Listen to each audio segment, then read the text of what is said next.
The Babe led the Bombers to their first World Championship in 1923. Strike three, a no-hitter, a perfect game for John Morrison. Reggie Jackson is his third home run of the game. Hayes makes the catch.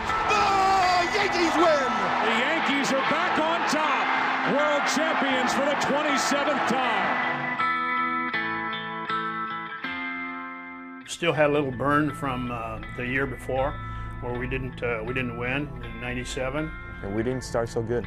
It was like 1-4. Well, I just remember hearing all the whispers about Joe Torre's job being in jeopardy after the 1-4 start, and thinking, wow, this team won the World Series 2 years ago and he's already in trouble. Obviously, they turned it around in pretty stupendous fashion. They steamrolled their way through the season, winning 114 games. It was then an American League record. That team just had everything going for it. Strong pitching, strong offense, good defense, leadership. There really wasn't anything that team couldn't do. You know, that was that magical season. I think that was as perfect or close to perfect that a team could be. Everybody was healthy, everybody had good years, and we just got used to winning like it was going to happen, and it did. I knew we had a good group because in '98, like I said, we had won the division pretty much in April, it seemed like. You know, we had such a huge lead, but that particular group wanted to win each and every day. And I don't think you can say the same about a lot of teams, but we wanted to win. We expected perfection, and it's the reason why we were able to win that many times. The Yankees had 4 players hit over 300, and 10 players reached double digits in home runs. Center fielder Bernie Williams won the American League batting title with a .339 average, and Derek Jeter led all of Major League Baseball with 151 singles while scoring an AL best 127 runs. I had a special staff. The starters were doing their job, the bullpen was doing its job, and of course we had Mo in the ninth. Pitching wins games. You know, you get a starter, get out there, 6-7 innings, and you know obviously you're going to bring the bullpen. We had Coney, I think, won 20 games that year. I won 18. To have a pitching staff like that, you know, that's what you want. We worked quick. You know, we got our run support that we needed, finished them off. I think the bullpen itself was just perfectly molded together. We had Mo to finish it off, of course, and we had Stanton and Nelly and Ramiro Mendoza, all these guys that had come in and just do their job right at the right time. Joe Torre used us in certain situations that we could succeed, and we felt like we want to win this thing, and you take a lot of pride going out there and doing it for your team.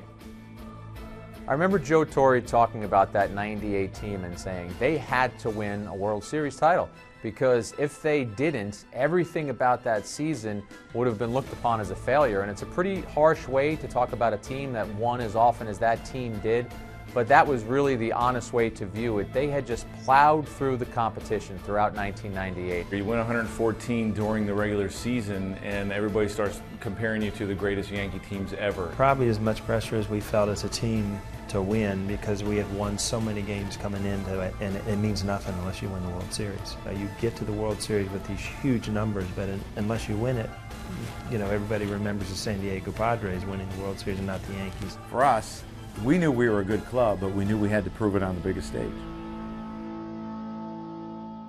Yeah, game one I think is always important. Every game is important, but you'd like to set the tone, especially playing at home. You want to win at home. And especially game one. Well, just remember how intense it was. Every pitch was as if like it was the last out of the ninth inning. The Padres came into Yankee Stadium and they looked like they were ready to play. Kevin Brown completely shut us down the beginning of the game. We got behind. They kind of jumped up on us early in that first game, and you have to protect home field advantage if you can during a World Series. Ripped down the right field line at the track at the wall, gone. And Tony Gwynn goes deep. The Yankees were trailing by 3 runs in the 7th inning of Game 1. Chuck Knobloch tied the score with a 3-run homer. Swung on and drove deep to left. Did he get enough? Ball back at the wall. He leaps. See ya! Home run, Chuck Knobloch, and the Yankees have tied the game at 5. The Yankees kept the rally alive, loading the bases for Tino Martinez. You talk to people around the Padres and Langston, he'll tell you that there was a strike in there, that he had really struck out Tino Martinez. The umpire considered low to the delight of Yankees fans because Langston tried almost the same pitch and brought it up a little bit higher. And the 3-2. Swung on and drilled deep to right. There it goes. That ball is gone. A grand slam into the upper deck for Tino Martinez. And the Yankees lead 9-5. He hits that ball out of the stadium and the place just goes berserk. The noise that again, the ground shaking noise of old Yankee Stadium. That was probably the loudest I heard Yankee Stadium ever. What an exciting way to start, the World Series.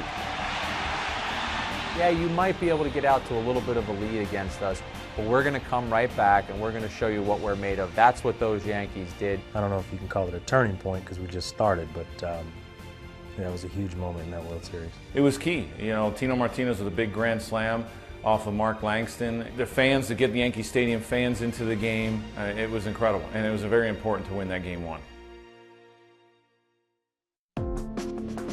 The next day at the stadium, the Yankees built a 7-run lead by the 3rd inning. And at that point, you began to think that this series might not go very long. Swung on and drilled to deep right center field. It is high, it is far, it is gone!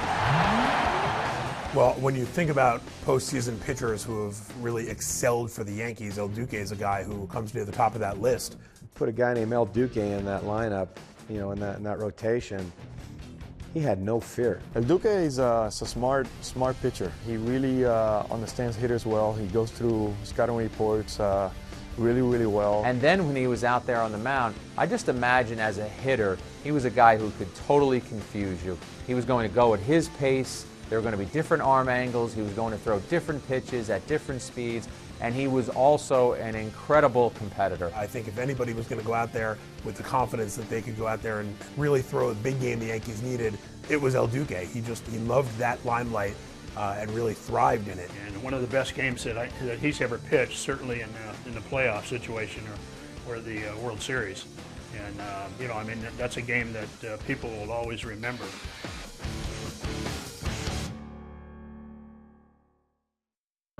I was a little disappointed, actually, because, it was a close game, and I'd had, I think, 5 no-hit innings, or, I'd gotten off to a decent start, and then all of a sudden I gave up a few hits, and Tony Gwynn really got me. Went down and got a splitter and hit a big double down the right field line that scored a couple runs, and all of a sudden San Diego was back up.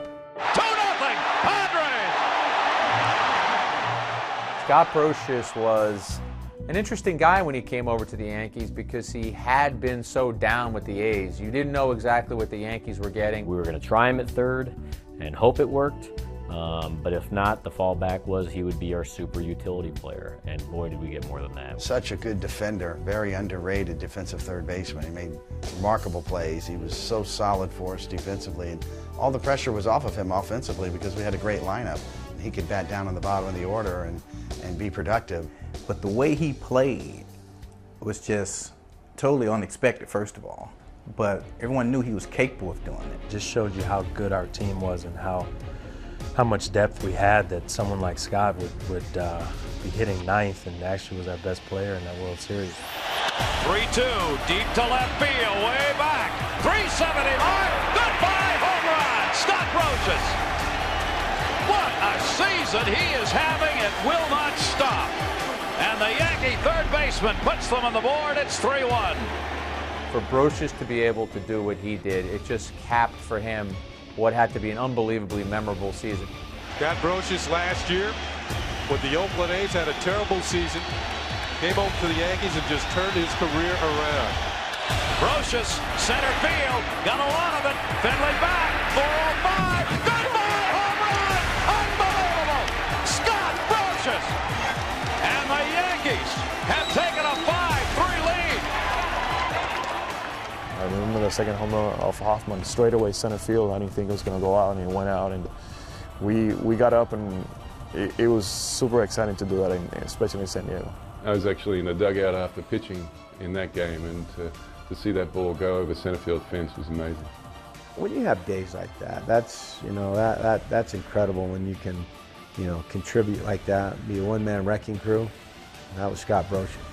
Mariano Rivera entered the game with 1 out in the bottom of the 8th and proceeded to record the final 5 outs, securing a 5-4 victory for the Yankees and pushing the Padres to the brink of elimination. Scott Brosius was the hero as he went 3 for 4 with 2 crucial home runs and 4 RBI.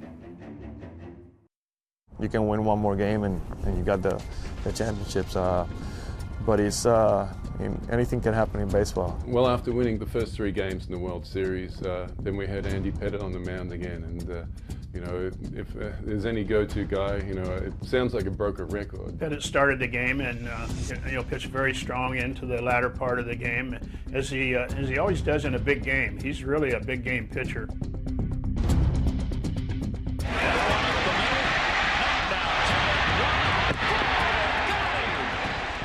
Once you get into the 8th inning, you don't like to do it every day, but in a game like that, certainly in a playoff situation, you go to Mo.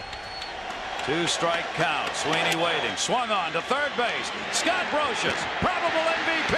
The Yankees are the world champions. They have shut out the San Diego Padres 3-0. The New York Yankees, the best team in baseball, now has the title officially. A 125-win season, putting together the regular season and the postseason.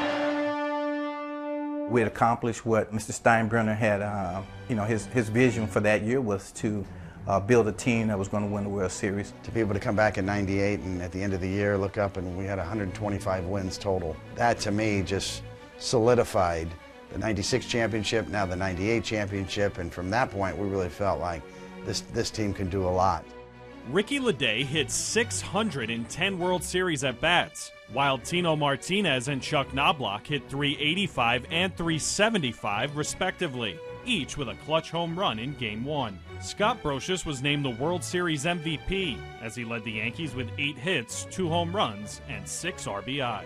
Well, if you're Joe Torre and you have the ability to put Andy Pettitte, David Cone, David Wells, and El Duque on the mound for you in the postseason, you should feel as if you're going to win that series. Their starting pitchers were able to just totally shut down the Padres. These two teams, though they were the best in each's respective leagues, the Yankees were much better, and in that series, their pitching showed why. Winning 125 games and only losing a 50 to win it all, it just tells you how good that team was. In '98, we proved that we had the best ball club, that we were not a fluke. Even to this day, when you talk about the greatest teams of all time, you talk about the 27 Yankees, talk about the '98 Yankees. Those are the two that probably get the most votes. You did hear people start to whisper about dynasty a little bit. You heard people think, well, maybe if they can keep these guys together, they can start to move in a direction where maybe they can win another one. Maybe they can win another one after that. And that's one of the Yankees' strengths, is to get 25 guys knowing that you're expected to win the World Series, not just knowing you're expected to go out and have a good year. When you go with that attitude, you put yourself in a position to get back to the same spot. And what happens in the World Series, obviously, we became very good at it because we became accustomed to playing those games.